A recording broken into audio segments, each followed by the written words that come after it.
ကဲအင်္ဂလိပ်စကားပြောတဲ့အခါပို့ပြီးတဘဝကြပြောချင်ကြတယ်ဟောတခါတလေကိုပြောလိုက်ကစာအုပ်ထဲကအတိုင်းကြီးဖြစ်နေတယ်လို့ခံစားဘူးလားအဲ့လိုမဖြစ်စေဖို့တောက်ချက်ကဘာလဲဆိုတော့အမြဲတမ်းလို့တွဲတုံးလေးရှိတဲ့စကားလုံးအတွဲလေးတွေပါပဲဒီနေ့မှာတော့အဲ့ဒီစကားလုံးအတွဲတွေ collocations တွေအကြောင်းကိုအတူတူလေးလာကြည့်ကြရအောင်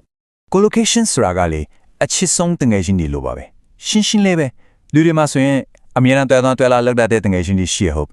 အင်္ဂလိပ်စာမှာလည်းအဲ့လိုပဲအမြဲတမ်းလို့တွဲတုံးတဲ့စကားလုံးတွေရှိတယ်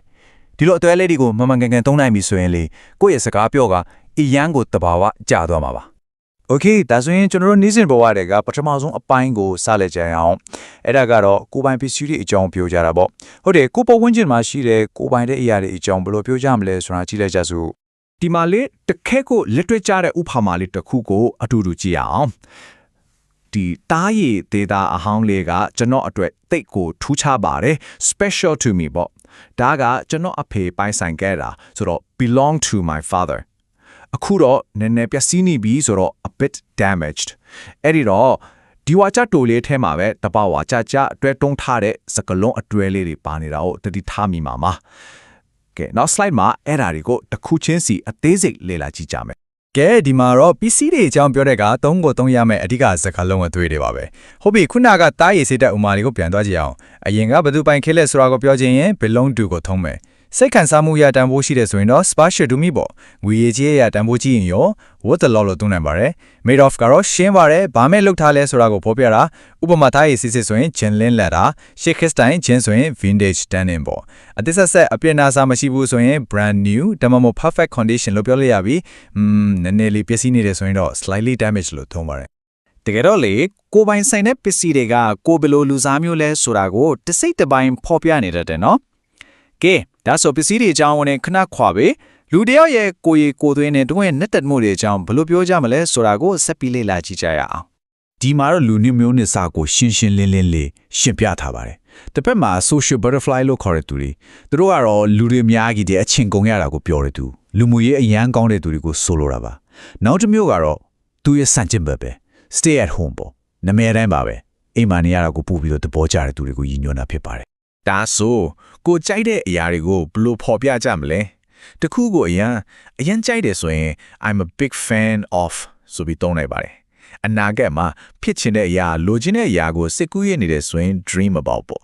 လာမယ့်အစီအစဉ်တစ်ခုအတွက်စိတ်လှရှားနေတယ်ဆိုရင်တော့ look forward to ဆိုပြီးပြောလို့ရပါတယ်တစုံတစ်ယောက်ကိုပျော်ရွှင်စေတာက give pleasure to ဖြစ်ပြီးတခုခုမရှိဘဲနဲ့လည်းနေနိုင်တယ်အဆင်ပြေတယ်ဆိုရင်တော့ do without လို့သုံးပါတယ်social butterfly တယောက်လို့အဖြစ်မှာပဲအချင်းကုန် stay at home တယောက်လို့အိမ်မှာပဲနေအားလုံးရှောင်လဲလို့မရတဲ့ຢာတစ်ခုတော့ရှိပါတယ်အဲ့ဒါကတော့အိမ်မှုကိစ္စတွေပါပဲဟုတ်ပါတယ်အခုအိမ်မှုကိစ္စတွေအကြောင်းပြောတဲ့အခါမှာတွဲတုံးတဲ့စကားလုံးတွေကိုလေ့လာကြည့်ကြအောင်ကဲအိမ်တန့်ရှင်ရေးလုပ်တဲ့အစီအစဉ်လေးကိုတစ်ဆင့်ချင်းကြည့်လိုက်အောင်ပထမဆုံးအခန်းကိုတက်ရအောင်လုပ်တာကို tidy up လို့ခေါ်ပါတယ်ပြီးရင်တော့အဝတ်စားတွေကိုချိန်နေတိတိကျကျချိတာက hang up clothes ပေါ့ကျမ်းမြင်ကိုတမျက်စီးလိုက်တာက sweep the floor ချိပြီးရင်တော့အမိုက်တော့ပြရမယ်လေ take out the rubbish အားလုံးပြီးလို့ပြင်သွားမယ်ဆိုရင်အင်ကအချက်ပေးစနစ်ကိုဖွင့်တာကို set the house alarm လို့ခေါ်ပြီးတခါတည်းပြင်ပေါ်ဒီတိကျပိတာကိုတော့ lock up the house လို့ပြောပါတယ်ကဲကျွန်တော်တို့ရဲ့နေ့တာတဲ့ကနောက်ဆုံးပိုင်းကိုရောက်လာပါပြီအိမ်လို့တွေလည်းပြီးပြီအနားယူနေတော့တငယ်ချင်းတယောက်ကိုဖုန်းခေါ်ကြည့်အောင်ဖုန်းကနေတစ်ဆင့်တခြားသူတွေနဲ့ဆက်သွယ်တဲ့အခါမှာတုံးတဲ့စကားစုတွေကဘာတွေဖြစ်မလဲဒီမေခွန်းလေးကိုစဉ်းစားကြည့်အောင်တယောက်ကိုဖုန်းခေါ်လိုက်တယ်ဒါပေမဲ့သူကဖုန်းမကိုင်နိုင်ဘူးအဲ့ဒီအခါဘယ်လိုပြောပြီး message ထားခဲ့ကြမလဲ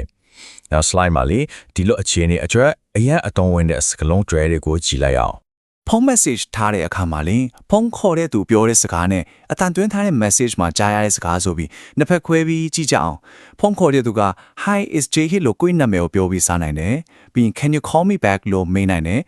တစ်ဖက်က message မှာတော့Please leave a message and I'll get back to you ဆိုတာမျိုးကြားရလိမ့်ရှိပါတယ်အဲ့ဒီ get back to you ဆိုတာကဖုန်းပြန်ခေါ်လိုက်ပါမယ်လို့အတိတ်ပဲရရဲ့အရန်အသုံးဝင်တဲ့စကားလုံးတွဲပါပဲကဲဒီနေ့ကြောင်လို့တော်တော်များများလေ့လာခဲ့ကြရနော်ကိုပိုင် PC တွေကြောင်းတယ်ကိုသွေးတွေပြီးတော့နေ့စဉ်နေမှုကိစ္စတွေအထိပဲဒါဆိုဒီကြောင်းရာတွေအားလုံးတွေကအဓိကမှတ်ထားရမယ့်ချက်ကဘာဖြစ်မလဲအဓိကကြာဆုံးမတ်ထားရမှာကတော့ဒါပါပဲ